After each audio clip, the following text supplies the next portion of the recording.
Honda Pregame Live continues from Golden One Center. The fans are here, and they are geared up and excited because some of their favorites from Old Arco Arena are returning to the new building because they want to experience what these special fans can bring. Do you remember this, Kings fans? Guys like Doug Christie and Chris Webber and Paige Stojakovic and Vlade and Jay Will. Yeah, baby. That gut, Webb. Look at that. Look at that. I've never seen 5 better-looking men. Paige look like a male model. He does. He's back. Let's hear it for Webb, everybody. Let's hear it for Webb, everybody. Why are you putting that out on Instagram? Hey, for crying man, out loud? listen, I got so many stories. Those were the absolute best times of my life, let me tell you, man. We had guys running lines on the plane, trying to sit under the bus in their underwear, walking into the, oh my goodness. Oh, man. Great stuff. Who let the dogs out? You talking about that? Webb, what do you think when you see this stuff? Did you ever think this would come alive? Man, this is beautiful. You know, we've been blessed to be at every arena in the league, and this, if it's not the best one, I don't know what is, and I'm not just saying that. I mean, when you look outside, when you look at the practice facility, and we had a nice one at the other place, but to me, when I think of tonight, I think of the word pride.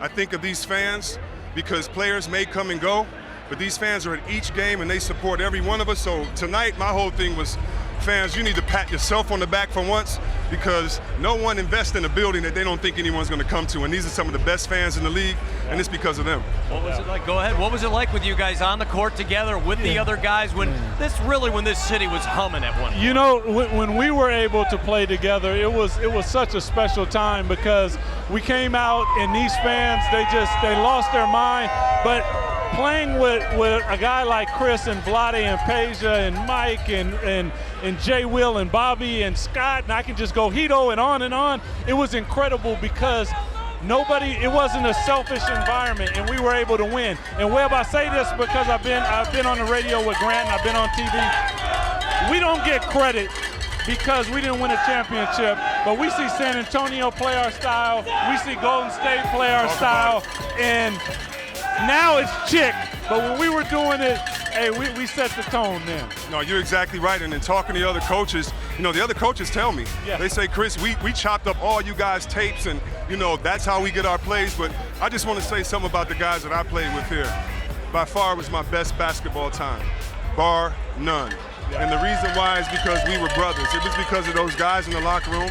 No one believed in us when we all came together. They didn't think we could do anything. Even when we got pretty good, no one still believed in us. You know what I mean? Yes. And it's just something I take away from that time. I take away the heart. I take away our second unit that used to come in and try to kill us. In practice? Oh, after practice, Bobby and them like, come on, man. It's no rest, and I just love these guys. It was the best moment of my basketball life. Happy to be here. Coach, let me say this. When we would go to practice, I would say there was a couple teams in the NBA that could beat us, and one of them was sitting on our bench. Yes, our bench could get us. Oh, yeah, 7-game series. We might go to 7. I know a lot of people want some things from the old building to come here. And Webb, all I got to do is look up at the rafters, and I see a number 4 hanging up there. Yes. What does that mean when you walk into a new building, but they brought those jerseys up here, and I see the number 4? It's just humbling, you know. It's just humbling. I can't even look at that screen. I can't think about what Doug said about we came, we saw. Like, I'll get too emotional. It means that much to me. I don't know if I'll ever be able to truly express how much it means, but trust me, I look up in those rafters, I see that, I look at these fans, and I feel that peace, I feel that same energy from those years ago. I think everyone does when they see that. Everyone kind of gets a little misty when they start to see that and some of the footage of you guys and what you all did together. And you know, when one person's jersey goes up, I think everyone's jersey in a way goes up together because you guys were you weren't 5 individuals on the floor and the guys who came in off the bench. Everyone was together as one. You know, Coach, interesting enough when you say that. One of the things that I always laugh is, you know, Dick Vitale used to say that a guy was on the all-airport team. Well, when you would watch us walk onto the court, you might think, okay. But then when they throw the ball up, they'd be like, damn. Don't let the smooth taste fool you. Just because Doug is smiling, this man, he brings it every day, and that commitment, guys sacrificing for you, Oh, man, nothing like it. Nothing like it. There's a fan walking around. He's got a picture with a T-shirt with a picture on it. Oh, yeah. It's Doug throwing a left at Rick Fox. He's got it right it's here. Perfect. How brutal were those battles with the Los Angeles Lakers?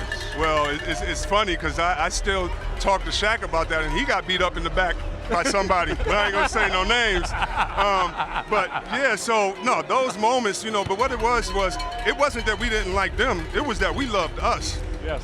We loved us. We wanted to do it for the small team. Now it's okay for the small market team to get a little bit of love, but it wasn't cool back then. And so it was like us against the world. And I still carry that mentality with my work ethic. Whatever we do, I already see. He used to take notes in practice, write them on the back of the bus. It's the same thing.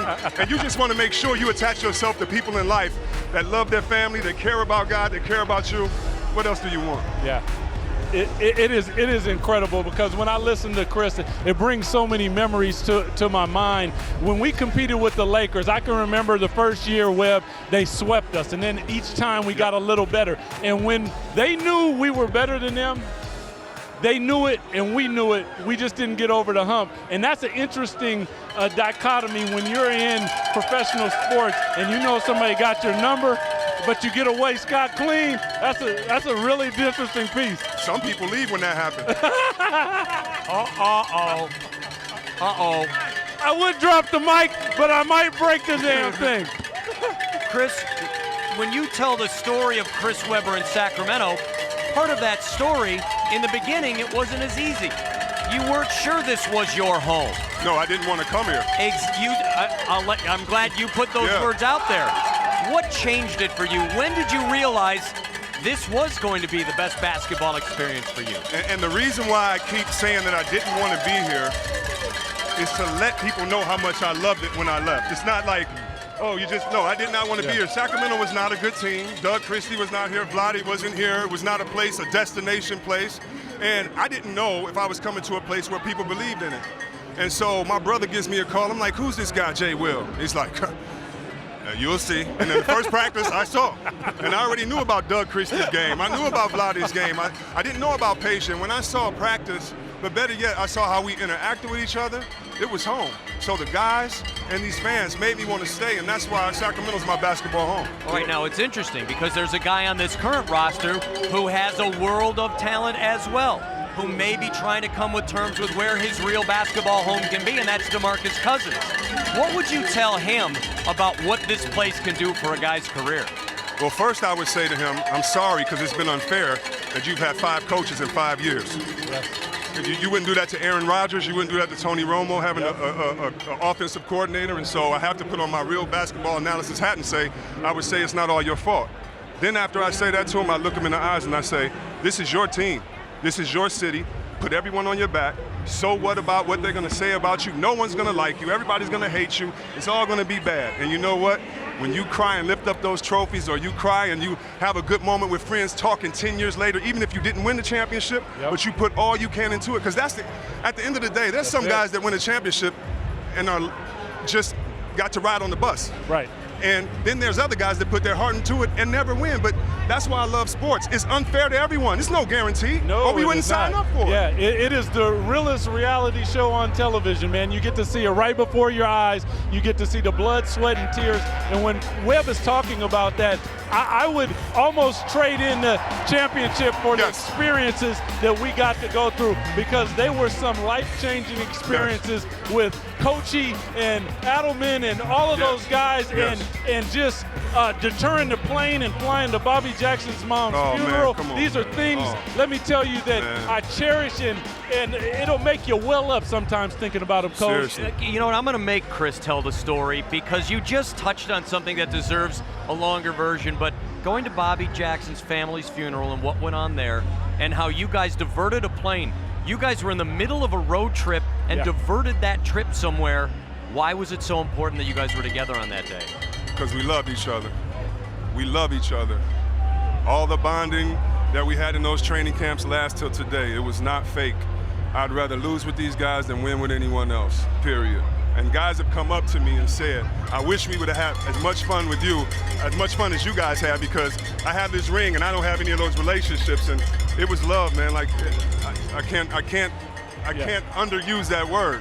It was Coach, love. it was so much fun to play basketball. When I got traded here, my wife was like, "Where's Sacramento?" I said, "Girl, it's in California. Don't worry about it." It's warm. She was like, "Is it going to be fun?" I said, "Look, I know what I'm going to. It's about to be off the hook." And let me tell you, my first game, it was a preseason game. Jason's dribbling the ball down the court. As he throws it to me, he says, "Shoot it, shorty," all at the same time. And I just went, "Oh my God, we're getting paid and we're having fun and we're winning." Oh, there's nothing like it. That's when we would get mad. If somebody had an open shot and wouldn't take it, our whole thing is we believe in you. You let us down if you don't believe in yourself. Yeah. You know what? You guys also touched on how you see other teams doing what you guys did. Yes. How many light years ahead were your teams? When I see the Warriors and the credit they get, and they deserve a lot of credit. Yes, you they win do. a title and then you win 73 games. That's pretty darn good. But I talked to him last year about it. I would love to have seen the 62-win Kings taking on the 70-plus win Warriors because the matchups would have been. You're smiling already. I think you would have liked to have I seen already that. told Draymond that. I told him that when they won the first one, when they won it 2 years ago. Yes. But I have to give Coach Kirill a lot of credit. I have to give Coach Adelman. You know, I didn't want to come here and play in the high post. Everybody was criticizing players then. You know, now Dirk and other players can do it, but it was, you're not on the high post, you guys pass too much and this and that. But we knew that we were working hard, and I think we were ahead, but I have to give credit to our coaches and to guys that were really willing to pass. That was the best thing about playing on this team, is that guys really kind of wanted to hook you up with a sweet pass for a dunk more than they wanted to get one themselves. Yeah, I will tell you, every team in the NBA, guys cut through the lane, and they never get the ball. But when you get the ball once, Coach, you cut through the lane like a dog's after you. Every time, right?